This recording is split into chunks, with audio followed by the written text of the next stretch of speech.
disadvantages of the direct method. The first, that occurs to me that is that it's not a complete method, you may say. That direct method is not a complete method, as it lays more emphasis on the speech training. Okay, it lays more emphasis on the spoken skills. It lays more emphasis on oral training of the students, and other aspects of language learning like reading and writing do not receive due attention. Like, students might be very good at spoken English, but they won't be able to write well. Okay, it has been seen that students who are otherwise good at speaking commit many grammatical and spelling mistakes in their writing. Why? Because these skills, they become secondary. What is primary is spoken in English, okay, or spoken skill. That is why these skills are say take a back seat. Since they take a back seat, they are overlooked, they are not given due attention. That is why students do not become good at reading and writing. Writing especially. So you may say that it's not a complete method. Well, I can write it, I think. It's not a complete method. It is not a complete method.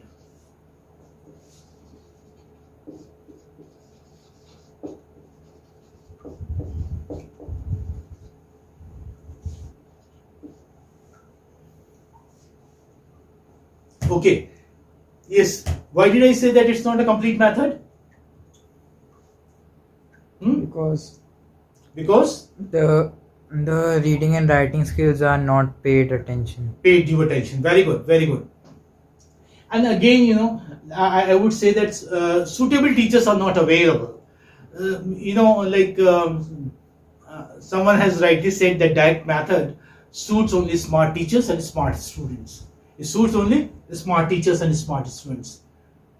The pity of matter is that most of the teachers of English in India have themselves got a very faulty pronunciation of English. Okay, their own pronunciation isn't good. If the pronunciation of the teacher himself is not good, then he won't do justice with the language, with pronunciation, okay, with the spoken skills. So you do not have smart teachers available. So their own knowledge, and the knowledge of the teachers themselves of the language is not so rich, and that's why they cannot handle the classes through this method very well. Okay, they cannot handle. Why? What do you need? You need smart teachers. So suitable teachers are not available. You may say suitable teachers. What do I mean by well-trained teachers? Well-trained teachers, who themselves are good at spoken English, who themselves have a practical command of the English language. So suitable teachers are not available. What are we discussing? We are discussing disadvantages of the direct method. And not only teachers, we are talking about teachers only. We are making them blameworthy. In fact, you do not have suitable students also. Okay, it's not suitable for all students, I must say. The direct method is not suitable for all students. Students who are not linguistically minded, they do not find it they do not find themselves very comfortable with this method. So direct method suits only those students who are linguistically minded. Okay, who have a language sense, or who have a flair for language. So such students are called as linguistically minded. So who are linguistically minded, as its basic principle, as I told you, is the oral appeal. Oral appeal is stronger in the students who are linguistically minded. Okay, who have a flair for the language. And this lays more emphasis on the visual. Okay, like audiovisual aids in learning a foreign language. So it's not true in case of all students. The direct method does not suit them well. It lays emphasis on oral skills. It lays emphasis on visual. Images and all, clippings are shown. Okay, films are shown, or say videos are shown. Some students do not understand. Okay, like this, the English is spoken in the video clippings is not intelligible to the students. That is why they do not find themselves comfortable. Okay, so this is so I would say the third demerit or the third disadvantage I should write that does not suit all the students. Does not suit all the students.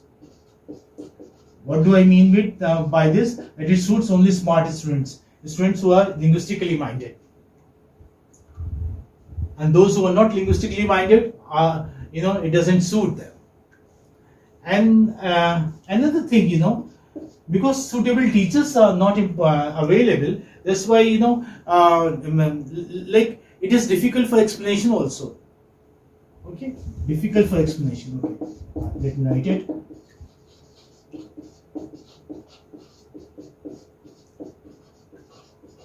Because if you are asked to explain meanings in English itself, if you are asked to explain the meaning of the poem, paraphrase the poem in English itself, then the teacher is at his wits. You find yourself at your wits end. Okay,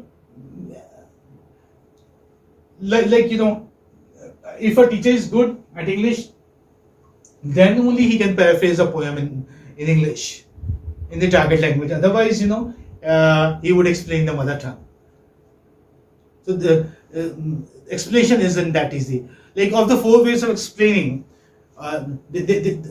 remember this, and this is something very important. There are 4 ways of explaining the meaning of words. And what are they? Material association, translation, okay, material association, translation, definition, and context. These are the 4 ways. So the direct method ignores translation completely. What does it do? It ignores. That means it keeps the direct method keeps the mother tongue away from the classroom. So it ignores translation completely, which at times can be really easy and time saving also for explanation. So that's why explanation through the target language, through the foreign language is not that easy. Why? Because suitable teachers are not available. Besides, it doesn't suit all teachers also. These points are all, well connected. They're all well connected. If you are suitable teachers, you will have suitable students also, good students also. If you do not have good teachers, you will not have good students. Because, they're interlinked. If a teacher is good, the students become good automatically.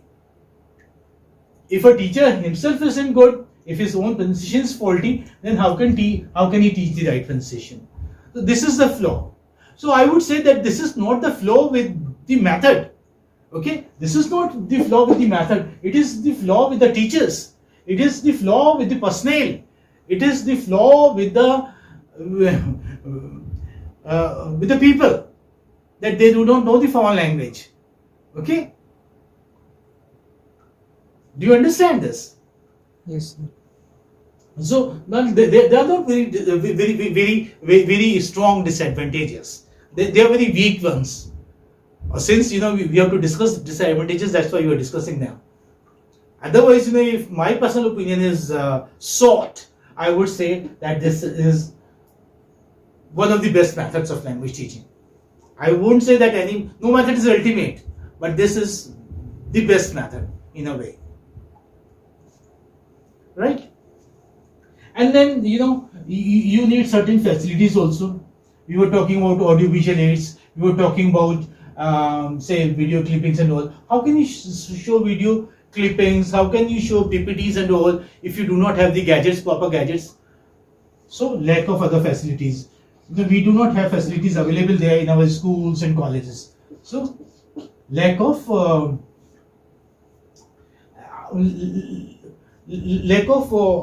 audio-visual facilities, should I write, or say other facilities are there? Other means audio-video. Lack of gadgets. Okay. Lack of teaching gadgets. You mean say. Lack of teaching gadgets. Lack of other facilities or lack of teaching gadgets. You do not have suitable gadgets or the gadgets which are required. there in your college and the school. That's why this method doesn't suit. Like, there are certain other conditions, I must say, which must be fulfilled for success of the direct method. Since direct method demands individual attention, the size of the class should not be very large. There should be proper audiovisual equipment also, as I said, available to the teacher. However, such facilities are not always available. The direct method does not prove very successful. Why? One-to-one attention is required here. If you have very large classes, then you won't be able to pay attention on each student. Okay, if a class comprises of say 100 students, then this method is not suitable, because this method requires one-to-one attention. You can pay one-to-one attention only when you are teaching only a class of 30-40 students at the most. The size of the class is important, and then the teaching gadgets are also important. They should be available to you. So there are different factors, which make the method successful. And in absence of these, the method becomes unsuccessful. Okay, it becomes unsuccessful. So the direct method is generally followed in public schools, in which the study of English starts right from the first standard itself. Whereas, like in government schools or in state board schools, what do you see? English starts from 6th standard onwards. That is why students aren't that good. But in public schools, English is taught right from the first standard itself. And English is also the medium of instruction. Even other subjects like social sciences or general science, they are also taught through English. They are not taught through the mother tongue. That is why, in fact, they have an exposure of the language, English language. Whereas, in state board schools, they do not have that, the exposure to the foreign language. So it is on account of this reason that the standard of attainment of the students of public school in English is far above than that of the students taught in other institutions through the translation method, through the grammar translation method. Isn't it so? Yes, sir. This is very true. Now, we have discussed the translation. I think we have discussed say almost five. I have not written. I was discussing, but I have not written all the disadvantages. So these are a few disadvantages I could think of, and they are the major ones. They are the major ones, you may say.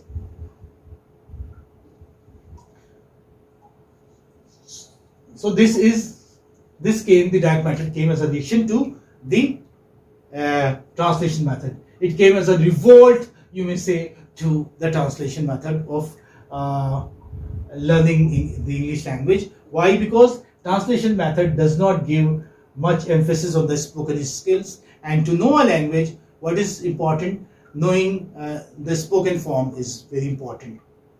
That's why this method emerged. This method emerged.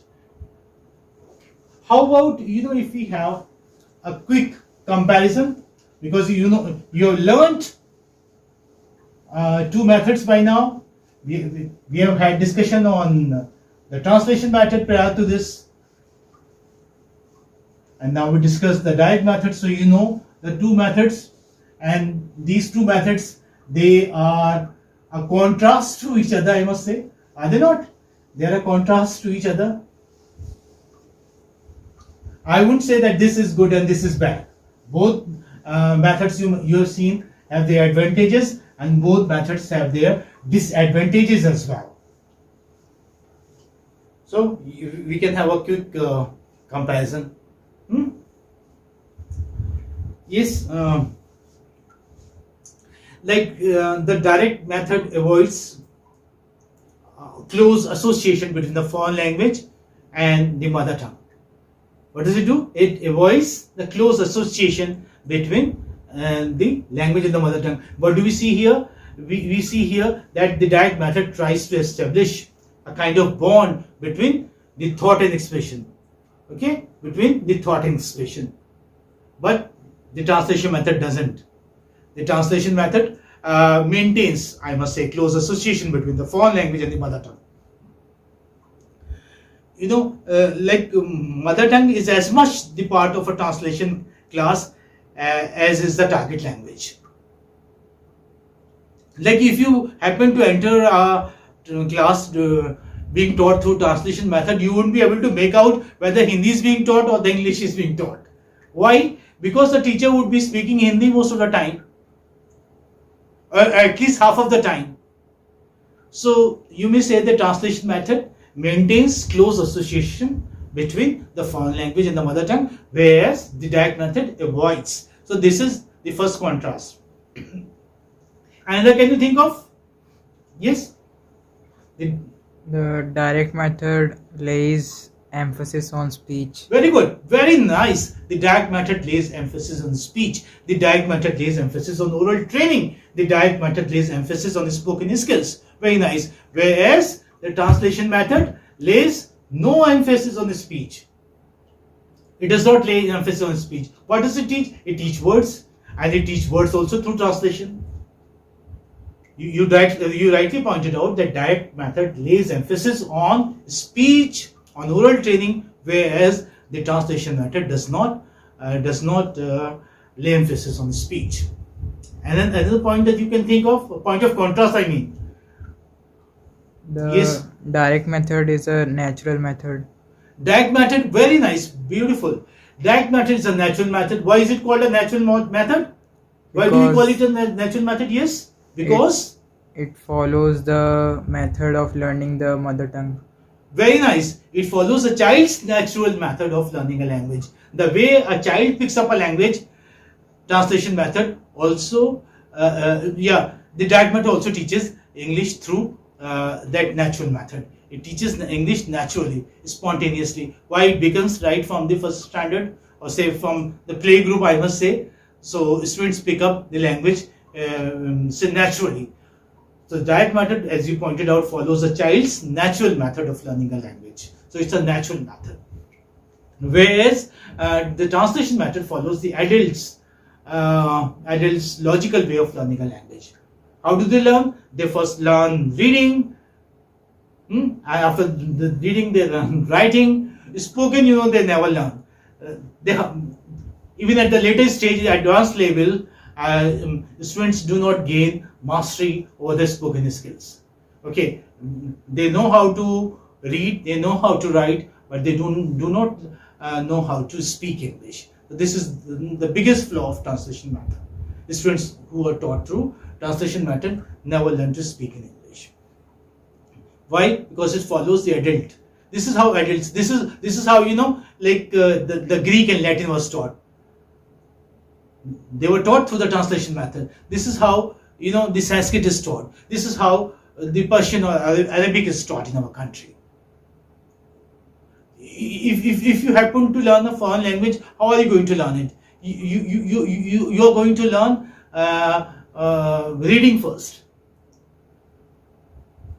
This is the adult way, or this is the logical way of learning a language, but this is not very useful. Okay, if you simply learn individual words, you cannot speak English. You can speak English only when you learn utterances, when you hear people speaking. Okay, when you are there in the company of the people you want to learn the language of. Yes, another point of contrast that is coming to my mind is the teachers of this language, they teach English. I mean the direct method. They teach English by use and not by rule. Okay, that means the direct method teaches the language by use and not by rule. And again, this does not favor the teaching of formal grammar at early stage. Direct method does not favor the teaching of formal grammar at early stage, whereas the translation method teaches the language by rule rather than by use. Remember this is very important. Translation method teaches the grammar by rule and not by use. And the direct method teaches the grammar by use and not by rule. And the translation method teaches formal grammar right from the beginning. Grammar starts right from the beginning. Like like students in the state board schools start learning the language from 6th standard onwards, and right from 6th standard there's grammar is being taught to them, rules are being taught to them. So they know the rules, but they do not know how to use them, how to use those rules. They do not learn the practical use of those rules. Mere knowing the rules is not important, it's not sufficient. What is important? Use is important. Now you have the sword, okay, but you do not know how to use the sword, then you would be vanquished, you would be defeated. So whether you know what is sword or what is not a sword, but you know how to use it, then you are a winner. So what should you know? You should know the use.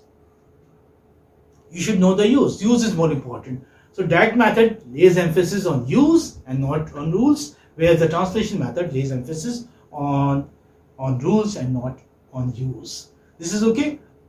So here we had a quick comparison, okay, a kind of contrast between the translation and the direct method. I hope these two methods are clear to you. Yes, sir. Okay. Is there any question, any problem anywhere? You may ask me. Yes. Do you want to ask me anything? No, sir. No? Okay. Thank you.